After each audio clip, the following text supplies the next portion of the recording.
treasured and the prize. Who is the apple of God's eye? Who is? We are. Who are the ones who bear his name? Who are the children he has claimed as his? We are the ones God has sent his son to rescue, and now he comes. Thank you, Nancy. I think when a man gets married, probably every man, when he gets married, at some point during the wedding or before or after, he imagines. Maybe you might even call it he dreams. He imagines what his new life is going to be like. He imagines perhaps more education, or he imagines perhaps a better job, or he imagines the 2.3 children he's going to have, or he imagines the white picket fence. Our speaker today did that exact same thing when he got married, or about the time he got married. But he could have never been more wrong if he'd have tried. If somebody would have went to Justin when he got married and said, you know what, 7 years from now, you will have been a father to 16 children, 16 foster children, and you will be the permanent father of 8. He would have laughed. He would have then become violent.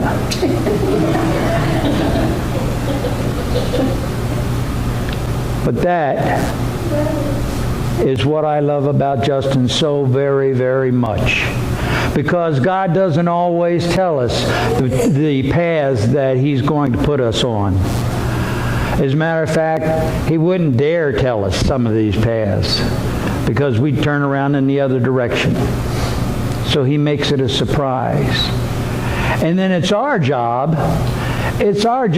to adapt ourselves to these futures that God gives us, to these paths that he wants us to take. And I think that has got to be the most adorable, loving thing that I know about Justin Kauffman, is that he adapted. He adapted and became, in my view, one of the best fathers to 8 children you could ever imagine. So please help me welcome our speaker today, Justin Kauffman.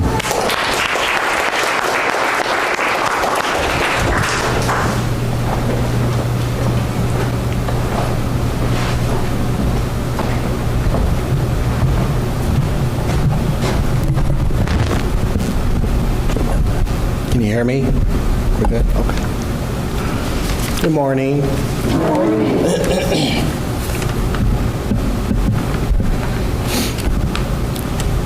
I'd like to first of all take a minute to say thank you to my father-in-law for giving me this opportunity to speak to you about fatherhood and what that looks like in my own life. It's going on 8 years now that I've known Jim.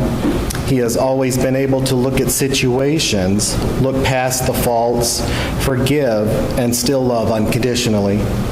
I hope I can be just half the man he is today. To a lot of people, the word father means something different. Father can refer to simply a man who partakes in making of a child. Yet another would refer to a father as someone who was a male figure in their life, who taught them life lessons and all that is good in the world. Or you could be referring to the spiritual side of things and say that your father is God. So many have had horrible experiences with their dads and want nothing to do with them ever again. Whatever the case, Father's Day is a day filled with memories to ponder and getting pretty cool gifts as well. My definition of a father is a man who teaches his children life lessons, loves unconditionally, teaches God's word, and also has a little fun as well. I have so many memories as a kid with my dad. One such memory was that of going to Camp Barakel in Upper Michigan during the summers. Two vivid memories from there were when my dad, brother, and I were going canoeing on Sheer Lake. As we went to board the canoe, my dad took one wrong move and he ended up in the water, coffee and all. The second memory that stands out to me was that of a cooking competition between my dad and Sharon, a lady from our church who was camping next to us. Dad and Sharon were each bragging about their hobo pies. For those of you who may not know what hobo pies are, they are 2 slices of white bread with your favorite pie filling placed in between the slices and baked in the campfire in a cast iron pie maker. I actually can't remember who won the contest, but it was all the rage in the campground. I saw my father as a man who always supplied our needs. He knew how to do anything, fix anything, invent some contraption to make life easier. He also supplied for our needs by providing a great education at our local Christian school. My dad was always involved with church activities, and I remember him doing his devotionals in the mornings. He was always worried about what we watched on TV. My brother and I were always annoyed at this, but later on, I did realize how important it is to protect our eyes from all the trash that is out there on TV. I also knew the pain my father felt losing his parents due to old age, losing his 2 older siblings to the disease of myotonic dystrophy, and losing his last brother to a sudden death. Dad always found some way to make it through, and I always wondered how he managed. Dad has gone on a lot of business trips to other parts of the U.S. and overseas. I thought it was so cool that he would go to all these different countries and bring something back just for us boys. As a young adult, I had thought about what it would be like having a wife and family. But I was worried about having kids of my own because of the myotonic dystrophy running in the family genes.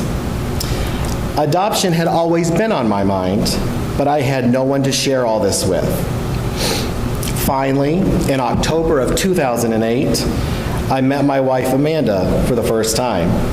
On July 4th, 2009, we were married and the talk of having kids was upon us. Amanda wasn't able to have kids, and in my family, there is this genetic disease, myotonic dystrophy, and I was fearful of losing my kids at an early age if they were born with this disease. So we had to decide to do the fostering to adopt.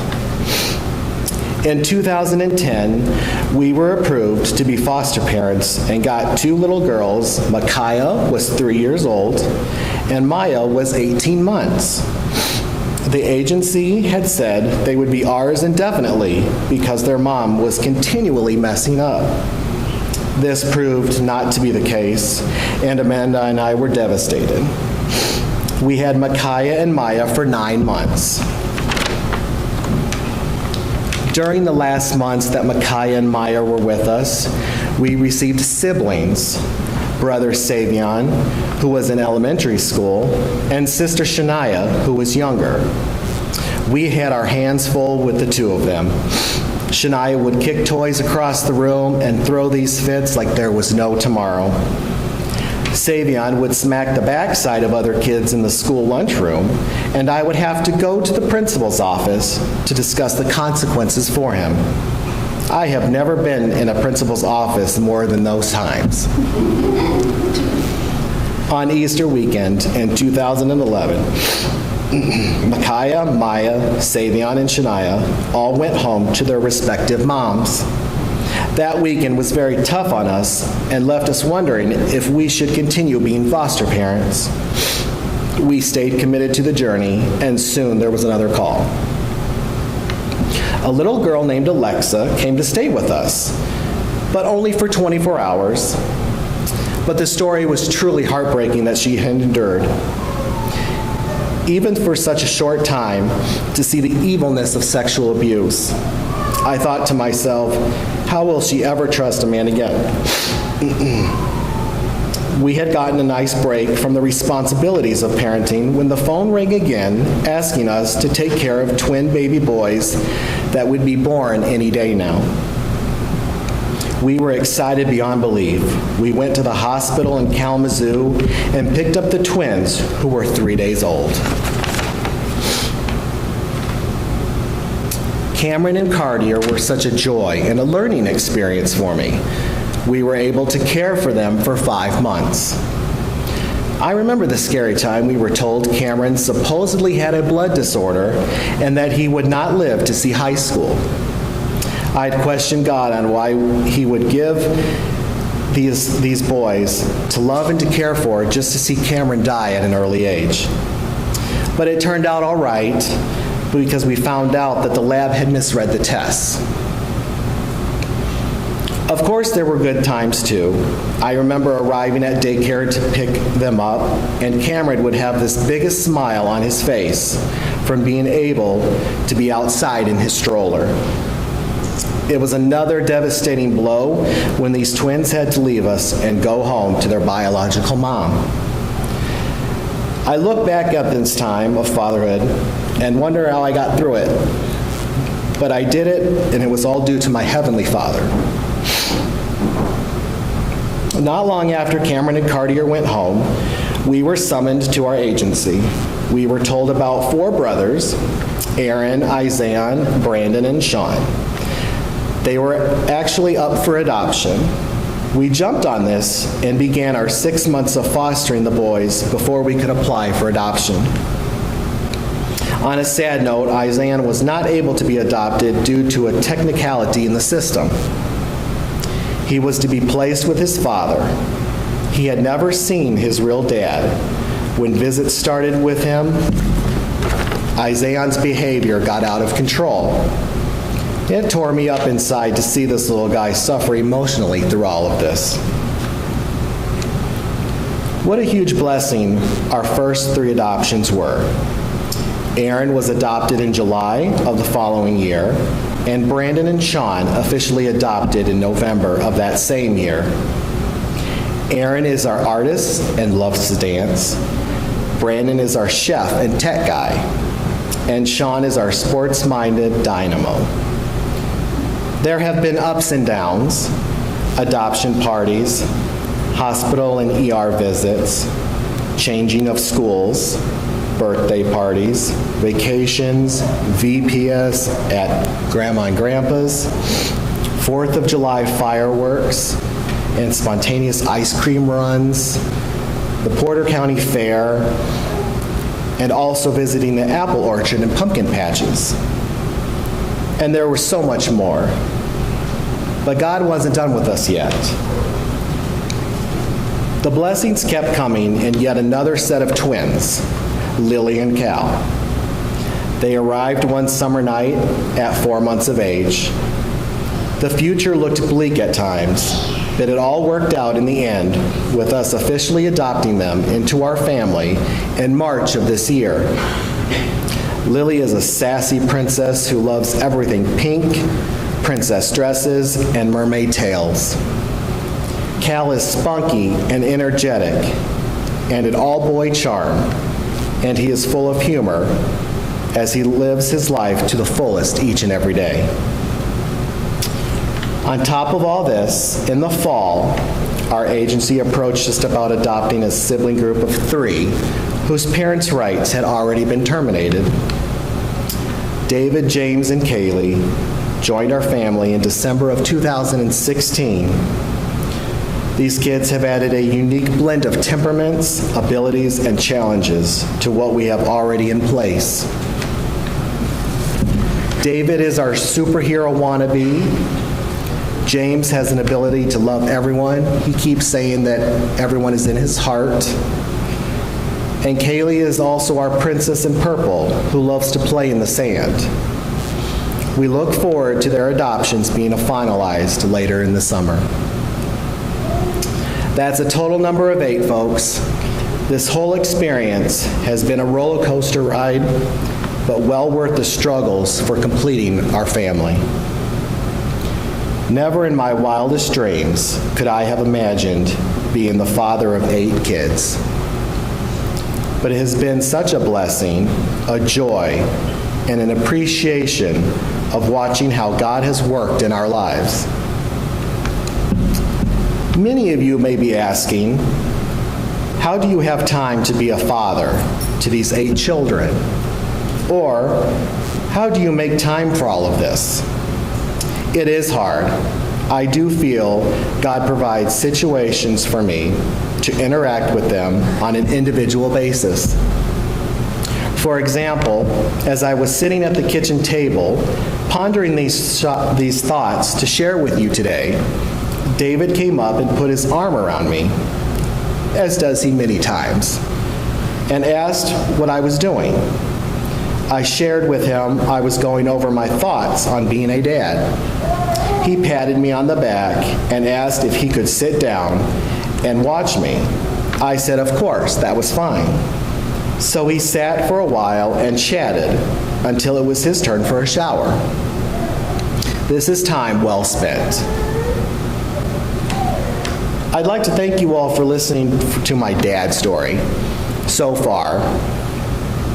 If I happen to come to your mind, please pray for me to be a kind and loving in responses to my children, to share the Lord with them so that they can come to know Him, and that they will take what they have learned from me to their future families and homes. Thank you. Thank you.